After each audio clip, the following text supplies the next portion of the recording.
Welcome to the Bhoomi sparkles. ఈరోజు ఈ వీడియోలో మనం స్టాటిస్టిక్స్ సెమ్ 3కి సంబంధించిన ఇంపార్టెంట్ క్వశ్చన్ ఫోర్త్ క్వశ్చన్ చూద్దాం. ఫోర్త్ క్వశ్చన్ ఇక్కడ ఏముంది, define the principle of least squares and explain the fitting of a straight line. So దీని డెఫినేషన్ చెప్పి ఈ principle of least square method ద్వారా fitting of a straight line మనం చూపించాలి. So next ఏంటి అంటే fitting of second degree parabola and fitting of power curve, fitting of exponential curve. ఇవి ఈ క్వశ్చన్స్ సేమ్గా ఉంటాయి. సో కొంచెం డిఫరెంట్ ఈక్వేషన్స్ ఉంటాయి. So same process but different equations. So fourth క్వశ్చన్కి మనం ఆన్సర్ చూసుకున్నట్లయితే ఇక్కడ లాస్ట్లో మీకు ప్రాబ్లం కూడా చేసి చూపించిన మంచిగా అర్థం అవ్వడానికి. సో ఇక్కడ ప్రాబ్లం కూడా చేసి మీకు చూపించిన అర్థం కావాలి కదా, సో అందుకోసమని. సో ఇప్పుడు మనం ఫోర్త్ క్వశ్చన్ చూసుకున్నట్లయితే define principle of least squares and explain fitting of a straight line.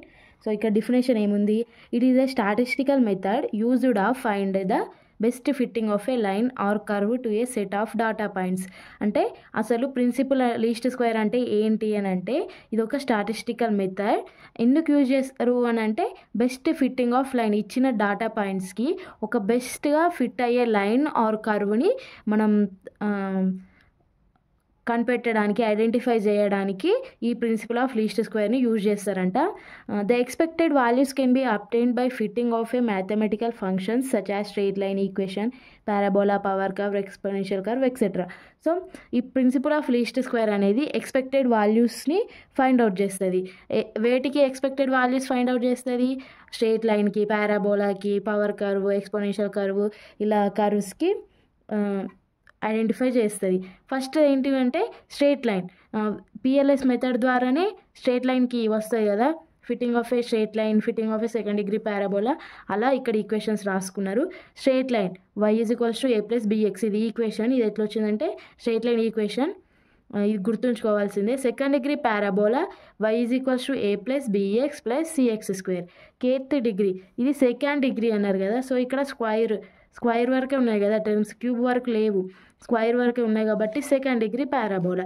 Kth degree parabola, kth degree అంటే ఇక్కడ కే వరకు పైన చూడండి, AKT పవర్ K. సో పవర్స్లో కేత్ డిగ్రీ వరకు ఉన్నాయి కాబట్టి kth degree parabola. Exponential equation curve ఏముంది, y = abx. సో పైన ఉండేదాన్ని ఎక్స్పోనెన్షియల్ అని అంటాం కదా, సో అలా exponential equation curve AB⁻x. So ఇప్పుడు మనకి క్వశ్చన్లో ఏముంది, fitting of a straight line ఉంది కదా, so fitting of a straight line చూద్దాం by PLS method. Let us consider a straight line equation. ఈ స్ట్రేట్ లైన్ ఈక్వేషన్ మనకి ఏంటి, y = a + bx అంటే స్ట్రేట్ లైన్ కదా, సో ఆ ఈక్వేషన్ తీసుకున్నారు. ఇక్కడ A, B అనేవి కాన్స్టెంట్స్ అంటే నెంబర్స్ అన్నట్టు, న్యూమరికల్స్ లాగా 1 2 3 4 అలా కాన్స్టెంట్స్ అయ్యి ఉంటాయి.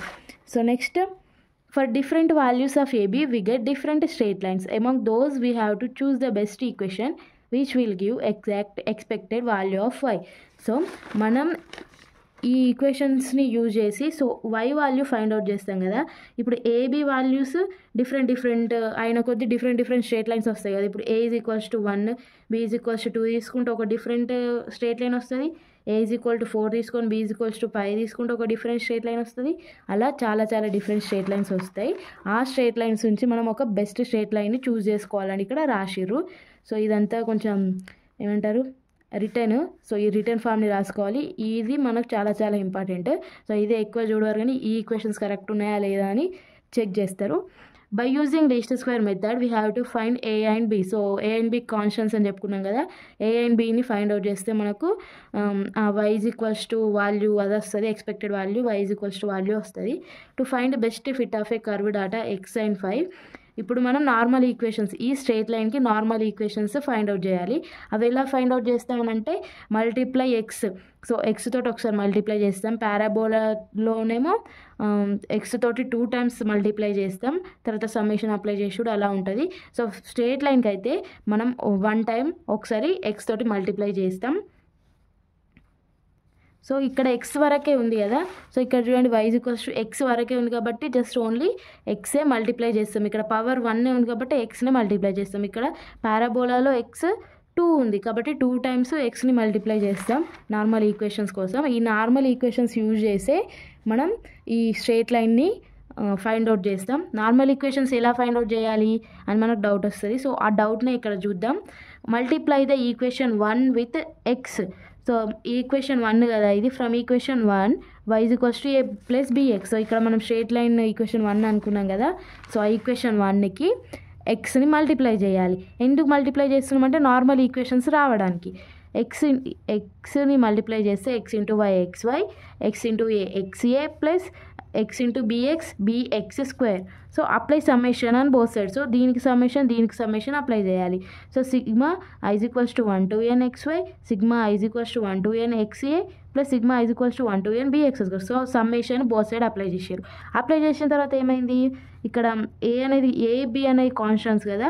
సో సమ్మేషన్కి అవుట్ సైడ్ రాసి సమ్మేషన్ని xy టర్మ్స్కి అలా అప్లై చేసారు. చేసిన తర్వాత apply summation to equation 1. So equation 1 ఉంది కదా. సో ఇది ఈక్వేషన్ 1ని కూడా సమ్మేషన్ అప్లై చేయమంటున్నారు. అప్లై చేస్తే ఏమవుతుంది, sigma is equals to 1 to y is equals to a. ఇక్కడ మనం కాన్స్టెంట్స్కి సమ్మేషన్ అప్లై చేయం కదా. సో ఇక్కడ ఎక్స్ టర్మ్స్ ఏవి లేవు. సో ఇక్కడ ఏకి కాకుండా ఇటు అప్లై చేయాలి. ఇట్లా అప్లై చేస్తే ఏమవుతుంది, ఇక్కడ ఎక్స్ ఏ టర్మ్స్ లేవు కాబట్టి జస్ట్ ఈ సమ్మేషన్ని తీసేస్తే ఏమవుతుంది, ఎన్ మిగులుతుంది, ఎన్ఏ అవుతుంది. ఇక్కడ బి ఇంటూ ఇక్కడ ఎక్స్ ఉంది కాబట్టి సమ్మేషన్ ఎక్స్కి అప్లై చేసారు. ఇక్కడ ఎక్స్ టర్మ్స్ లేవు కాబట్టి summation value i is equals to 1 to n value n అవుతుంది. Sigma i is equals to 1 to n value n అవుతుంది ఎక్స్ టర్మ్స్ లేకుంటే. సో ఈక్వేషన్ 3 అనుకోవాలి దీన్ని. సో ఈక్వేషన్ 2 and 3ని మనం సాల్వ్ చేస్తే చూడండి, equation 2 and 3 are known as the normal equations of a straight line. So normal equations ఈ 2 and 3ని మనం ఎక్స్ని multiply చేసినాం స్ట్రేట్ లైన్కి, తర్వాత సమ్మేషన్ అప్లై చేసినాం. ఆ ఈక్వేషన్స్ని ఏమంటారంటే normal equations of a straight line అంటారంట. Next by solving 2 and 3 we get AB values. So ఈ 2 and 3ని ఈక్వేషన్ 2 and ఈక్వేషన్ 3ని మనం సాల్వ్ చేస్తే ఏ అండ్ బి వాల్యూస్ వస్తాయి. ఏ అండ్ బి వాల్యూస్ వచ్చిన తర్వాత మన ఈక్వేషన్ 1 ఉంది కదా ఇక్కడ. సో ఏ వాల్యూ ఇక్కడ, బి వాల్యూ ఇక్కడ మనం సబ్స్టిట్యూట్ చేస్తే y ఈజ్ ఈక్వల్స్ టు ఒక స్ట్రేట్ లైన్ వస్తుంది. సో ఆ స్ట్రేట్ లైన్ కోసమే కదా మనం ఈ కథ అంతా పడుతున్నది. సో అది వస్తుంది. Then we can get best straight line which gives exact expected values. So మీకు ఇక్కడ వరకు నార్మల్ ఈక్వేషన్స్ వరకు అర్థమవుతుంది. సో ఎలా సాల్వ్ చేయాలి, ఏబీస్ ఎలా సబ్స్టిట్యూట్ చేయాలి అని మళ్ళీ ఒక డౌట్ వస్తుందని ఇక్కడ ప్రాబ్లం కూడా దీనిలో ఇన్వాల్వ్ చేసిన. సో ఒక ఈజీ ప్రాబ్లం తీసుకున్నా. ఇలా బాక్స్ ఇస్తారు కదా, fit a straight line y is equals to a plus bx from data. So ఇట్లా బాక్స్ ఇచ్చి స్ట్రేట్ లైన్ తోటి యూజ్ చేయాలా, పారాబోలా తోటి యూజ్ చేయాలని వస్తుంది. ఇప్పుడు స్ట్రేట్ లైన్ యూజ్ చేద్దాం అనుకున్నాం కాబట్టి fit a straight line. So parabola equation అంటే ఫిట్ ఏ పారాబోలా అని చెప్పి పారాబోలా ఈక్వేషన్ వస్తుంది. So a plus bx plus cx square అని వస్తుంది. పారాబోలా ఈక్వేషన్ స్క్వేర్ టర్మ్స్ కదా. సో స్ట్రేట్ లైన్ ఏమో a ప్లస్ bx. సో మీరు ఈ 3 ఈక్వేషన్స్ గుర్తుంచుకోవాలి. y is equals to a plus bx, y is equals to a plus bx plus cx square. ఇవి equations గుర్తుంచుకుంటే మనకు యూజ్ అవుతుంది. So given data, so given that అనేది మనం రాసుకుంటాం కదా. ఈ ఏమేమి ఇచ్చారు అనే దానికి మనకు 1 మార్క్ ఖచ్చితంగా ఉంటుంది ఏ క్వశ్చన్లో అయినా కూడా. సో క్వశ్చన్లో ఏమి ఇచ్చారు అనేదాన్ని మనం నీట్గా ఇవి ఇచ్చిండ్రు, సో ఈ వాల్యూస్ మనం కనుక్కోవాలి అని రాసుకున్నట్లయితే ఏ క్వశ్చన్కైనా మనకు 1 మార్క్ ఇచ్చేస్తారు. సో ఇక్కడ బాక్స్ ఇచ్చిర్రు. So n is equals to 5 అని మనం ఎలా రాసుకున్నామంటే ఎన్ని టర్మ్స్ ఉన్నాయి, 1 2 3 4 5 టర్మ్స్ ఉన్నాయి కాబట్టి n is equals to 5. So ఎన్ని వేరియబుల్స్ ఉంటే, ఎన్ని నెంబర్స్ ఉంటే ఇక్కడ n ఈజ్ ఈక్వల్స్ టు ఆ వాల్యూ వస్తుంది.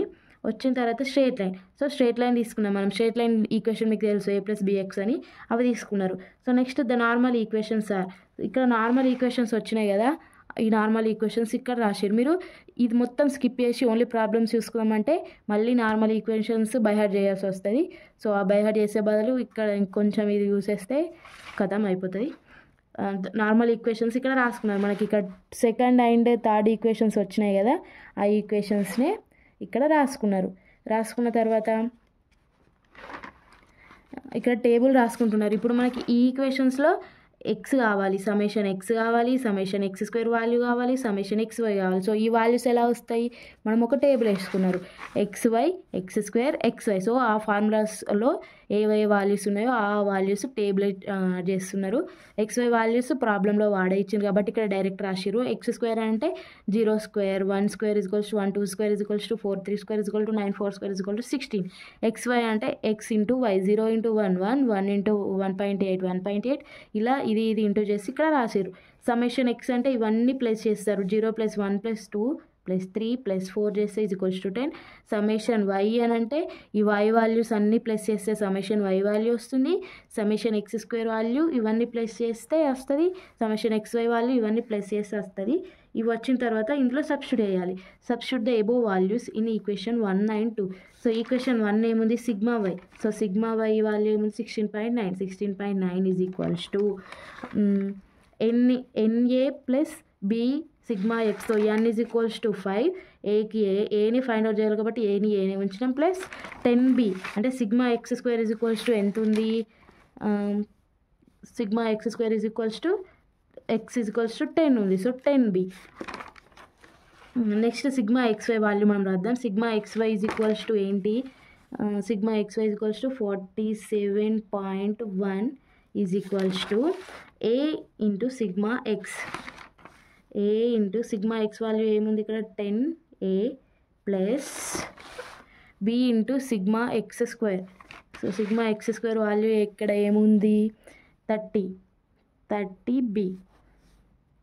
సో ఇది ఈక్వేషన్ 2 అనుకోవాలి. సో ఇవి రెండింటిని సాల్వ్ చేయాలి. సో ఏ ఆర్ బిని రెండిట్లో ఏదో ఒకటి క్యాన్సిల్ అయ్యేటట్టు మనం ఈ ఈక్వేషన్ని మల్టిప్లై చేసుకోవాలి. సో ఇక్కడ 10 ఉంది కాబట్టి ఈక్వేషన్ 1 ఇంటూ 2 చేసినాం అనుకో. సో 2 5 10, 10a క్యాన్సిల్ అవుతుంది కదా. సో అలా మనం చేద్దాం. So 1 equation into 2 minus equation 2. Equation 1కి ఇప్పుడు ఇంటూ 2 చేయాలి కదా. So 2 into 16.9 33.8 is equals to 2 5 10a plus 2 10 20b. So minus as it is equation 2. So 10a same రావడానికి ఇట్లా చేసినాం. సో మైనస్ కాబట్టి minus. So positive 10a negative 10a cancel and 20 minus 30b minus 10b is equals to 0.3. Next b is equals to రాసుకున్నట్లయితే -10 it side వస్తే denominator అవుతుంది. -30.3 by -10 minus will be cancel. Next b is equals to 13.3 by 10 1.33. So b is equals to 1.33 వచ్చింది. So దీన్ని b వాల్యూని equation 1 or equation 2లో substitute చేస్తే మనకు a వాల్యూ వస్తుంది. సో ఇప్పుడు b వాల్యూ ఈక్వేషన్ 1లో సబ్స్టిట్యూట్ చేసిన. సో సబ్స్టిట్యూషన్ చేసి సాల్వ్ చేస్తే a వాల్యూ వచ్చింది. సో ఇది 16.9 is equals to 5a plus 10 into b ఉంది. సో b వాల్యూ నేను ఇక్కడ సబ్స్టిట్యూట్ చేసిన. క్యాలిక్యులేట్ చేస్తే a ఈజ్ ఈక్వల్స్ టు 0.72 వచ్చింది. a అండ్ b వాల్యూని మనం ఈక్వేషన్ 1లో సబ్స్టిట్యూట్ చేయాలి. సో ఈక్వేషన్ 1 వచ్చేసి ఏంటి, y is equals to a plus bx అనేది equation 1. So y is equals to a is equals to 0.72 plus b is equals to 1.33x. So ఇది మనకు కావాల్సినటువంటి straight line. So thank you for watching. Next question మనం చూద్దాం, fitting of A parabola next వీడియోలో. So మీ degree ఫ్రెండ్స్కి ఎవరైనా useful అయితే వారికి షేర్ చేయండి. మన ఛానల్ని సబ్స్క్రైబ్ చేయండి. Thank you for watching.